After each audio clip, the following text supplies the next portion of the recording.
Hi friends welcome back to my channel housewife Puja. আমি পূজা এসে গেছি আবার তোমাদের কাছে। কেমন আছো তোমরা? আশা করি খুব ভালো আছো।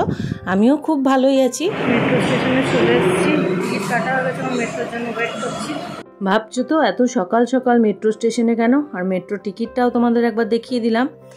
তো এখানে আমরা এখন মেট্রো করে কোথায় যাব? এই টলিগঞ্জ থেকে এখন যাব শহীদ ক্ষুদিরাম।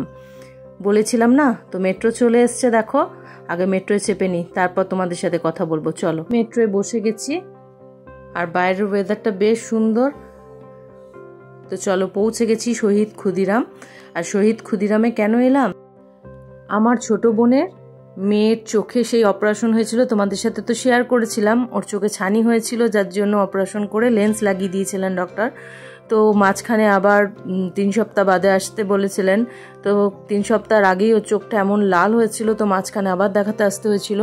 তো একটা অ্যান্টিবায়োটিক ড্রপ দিয়েছিলেন, তো সেটাতে কাজ হওয়ার পরে আবার উনি ডেট দিয়েছিলেন। তো সেখানে দেখাতে আসার পর আবার উনি বলেছেন আবার সেম চোখেই ওটি করতে হবে, কারণ ওর চোখের সেলাইটা লুজ হয়ে গেছে, সেলাইটাকে আবার কাটতে হবে। আজকে আবার কি হবে, আজকে আবার নাকি সেলাই কাটতে হবে। সেটা একই চোখে কতবার ওটি করবে জানি না। চলো যাই। এখন ঢালাই ব্রিজের নিচে দাঁড়িয়ে রয়েছি বাস ধরবো বলে মুকুন্দপুরের। তো বাস পেয়ে গেছি। আর দেখো সেই পাটুলি, এর সন্ধ্যাবেলার রূপ একরকম আর সকালবেলার রূপ একরকম। এখন ফাঁকা, কেউ কোনো মানুষ নেই। আর এই জায়গাটাকে এই সন্ধ্যাবেলা এসে তোমরা চিনতেই পারবে না। জাস্ট মনে হবে এখান থেকে কোথাও যাব না, এখানে বসেই টাইম স্পেন্ড করি। তো আমার এটা খুব পছন্দের একটা জায়গা, যার জন্য তোমাদের সাথে আর একবার শেয়ার করে দিলাম। আগের ভিডিওতেও আমি শেয়ার করেছিলাম। তো চলো, এবার যত তাড়াতাড়ি পৌঁছাতে হবে মামামের কাছে। তো এখন আমি চেষ্টা করছি যত তাড়াতাড়ি পৌঁছানো, আর বাসটা খুব ভালো যাচ্ছেও। তো পৌঁছে গেছি মুকুন্দপুর, নেমে গেছি, আরম্ভ করেছি। তো এখান থেকে ওকে অ্যাডমিট করে নিয়েছি অলরেডি। এবার চলো, ঠিক আছে যাবো। কখন ওর ওটি স্টার্ট হবে জানি না। যাই হোক, চলো আগে ওর কাছে তো যাই।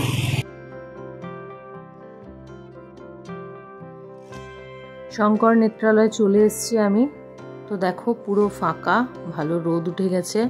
তো চলো আগে ভিতরে যাই। ভিতরে ঢুকে রিসেপশনে ওয়েট করছি। শুভদীপ উপর থেকে নামলে এখানে বসবে, তারপর আমি পুটুর কাছে যেতে পারবো। তো ওয়েট করছি আসুক শুভদীপ। লিফটে উঠে গেছি, 4th ফ্লোরে যেতে হবে এখন।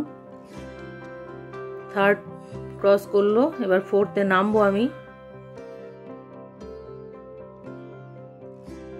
আমি শুভমিতার কাছে চলে আসলাম। আর শুভমিতা ভীষণ কাঁদছিল। ওর মায়ের কোল থেকে নামিয়ে আমি জাস্ট বেডে বসিয়েছি। তো কালার পেন্সিল নিয়ে গেছিলাম, তো মাম্মামের মুখে একটু দেখো হাসি ফুটেছে। তো সিস্টারকে বললাম যে আপনি একটুখানি আমাকে একটা পেজ দিন। তো পেজ দিয়ে আমি মাপুসির সাথে একটু খেলবো। তো সেটা বলাতে একটু কান্নাকাটি থামিয়েছে। ও প্রথম কি হয়েছে ওর সাথে ওর সব মনে আছে। জাস্ট এই রুমে যেই ঢোকানো হয়েছে আর এমন কান্না শুরু করেছে না, কিছুতেই ওর মা কন্ট্রোল করতেই পারছিল না। তো আমি যখন ঢুকলাম তখন দেখছি খুব কাঁদছে। তো টেবিলটা নিয়ে পেজ নিয়ে কালার দিয়ে ওকে দেখো বসিয়েছি। তো এখন চললো ওকে ওটিতে নিয়ে, পুরো সাজুগুজু করিয়েছে হুইল চেয়ারে বসিয়ে। তো ওটি হয়ে গেছে। আর ওটিতে ঢোকানোর পরে 1 ঘন্টার মধ্যেই ওর জ্ঞান ফিরে গেছিল। আর ভীষণ কেঁদেছে। ডাক্তার ওকে ওটি থেকে বার করে ওর মায়ের কোলে দিয়েছিল। ওর সেলাই কাটা হয়ে গেছে। তো ওটির সামনে অনেকক্ষণ ওয়েট করতে হয়েছিল। তারপরে একটা টাইম থাকে, সেই টাইমটা কাটানোর পরে ওকে বেডে দিয়েছে। তো চলো, ওকে বেডে দিয়েছে, একটু দেখাই কি করছে ও। ওর বিপি, পালস রেট এগুলো দেখার জন্য গায়ে সমস্ত লাগিয়ে রেখেছিল। আর ও তো কেঁদেই যাচ্ছিল ওগুলোকে যতক্ষণ না খুলছে। তো যাই হোক, শান্ত করিয়ে রেখেছিল। তো খুলে দিয়েছে। আমি বললাম যদি দেখা হয়ে গিয়ে থাকে খুলে দিন। তো খুলে দিয়েছে ওর গা থেকে সমস্ত কিছু। তো দেখো মায়ের কোলে এখন শান্ত হয়ে শুয়ে আছে। সারাদিন কিছু খায়নি, এবার পক পক করে বলছে আমি বিস্কুট খাবো। খেতে এলাম ক্যান্টিনে।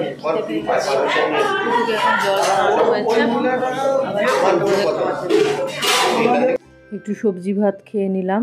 তো খাবারটা খুব ভালো ছিল, পুরো ঘরোয়া খাবার। আমি সবজি ভাত খেলাম আর শুভদীপ খেলো চানা বাটুরা।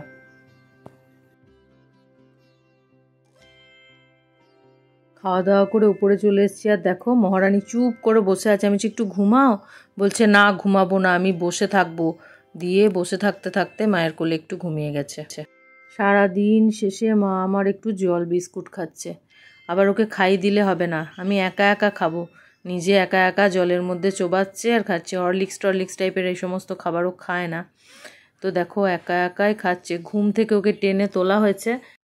আমার ছোটো মায়ের ডিসচার্জ হয়ে গেছে, ওকে ড্রেস চেঞ্জ করানো হয়ে গেছিলো, আর এত কান্নাকাটি করছিল, চ্যানেলটা খোলানো হয়ে ওর হাত দিয়ে রক্ত বেরিয়ে যাচ্ছিল, কোনো কিছু করে থামাতে পারছিলাম না। তো যাই হোক আমরা বেরিয়ে গেছি, আর এখন মাম্মাম দেখো ভীষণ হ্যাপি, আর ওর হাতটা কিছুতেই নড়াচ্ছে না। ওই হাতের একটা ব্যান্ডেড লাগিয়ে দেওয়া হয়েছিল, যার জন্য রক্তটা যাতে না বেরোয়, তো হাতটা ওরমভাবে স্ট্যাচু করেই রেখেছে। তো ক্যাব চলে এসছে, চলো আমরা এবার চলে যাব।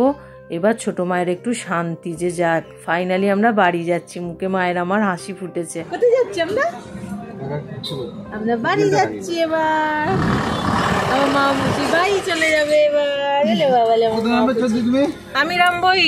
আমি গাড়ি থেকে রুবি মোড়ে নেমে গেলাম, আর ওরা চলে গেল।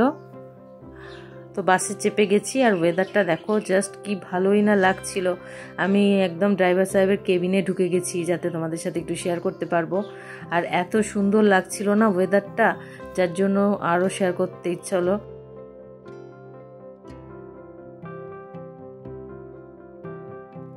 আমরা এখন আলিপুর মিউজিয়ামের সামনে দিয়ে যাচ্ছি, আর প্রতিদিন ভাবি আসবো, আসাই হয় না।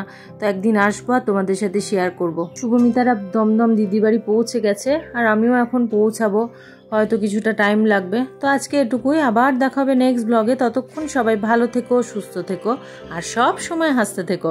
ভালো থেকো সবাই, দেখা হবে নেক্সট ব্লগে। টাটা।